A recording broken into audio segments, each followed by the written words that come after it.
तू पादटिए मु पादर धूली काहींकि शुणिबु मु भी कलली तू ब्रह्मदारू मु पापी मेरू भारी खुशी हो मोलुह ढाली तो बड़पण कुधी तो बड़ धाम कुधी तो बड़पण कुधी तो बड़ धाम कुधी दुख जदि न शुणिबु श्रीमंदिर काई बसिचु हे जगारे सिंह दुआर को कई खोला रखिछु हरिहर क्षेत्र महाल जगन्नाथ मंदिर कल्पवट पाखरे ठिया महाप्रभुंर कथा को विगत दिनर स्मृति को मन पकाऊँगी। मुझे सुरेन्द्रनाथ रणा महाप्रभु जगन्नाथंकर छोटिया सेवकटीए आपण मानकु यूट्यूब माध्यम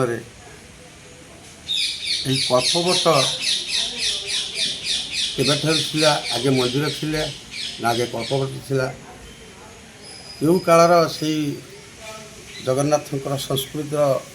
किछि कथा उद्धृत ता मध्यरु हरिहर क्षेत्र महाल जितेबाला जगन्नाथ मंदिर नथिला तले महाप्रभु यही कल्पवट वृक्षराज को स्थापन करते अनादि काल जहाँकि गोसबापा बापा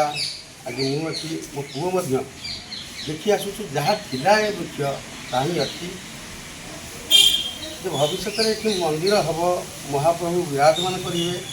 क्या जना ना किंतु आश्चर्यर कथा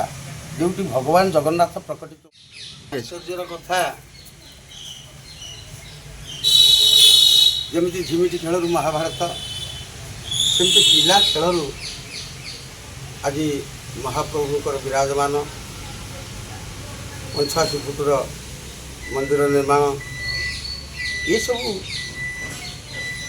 लोकंर सहायता हो पारे किंतु कल्पवट जहाँ को आम मनोबांछार बट बोली कहे प्रभुंर बटपुट जो महाप्रभु पत्र उपर विराजमान करते प्रलय बेले तो आज यही वृक्षराज बाबद ये अधम महाप्रभु को जोड़ हस्ते प्रणाम करी आज किसी कहया प्रयास करी बटवृक्ष इटा सीमेंट बाली गोड़ी आदि हो पार कहीं ना प्रकृतिर उपहार गोटे ओडियार प्राण महाप्रभु जगन्नाथंकर जो विराजमान हम से नित्यांत भाव कल्पवट दरकार हम लक्ष्मी मंदिर दरकार हम विमला मंदिर दरकार।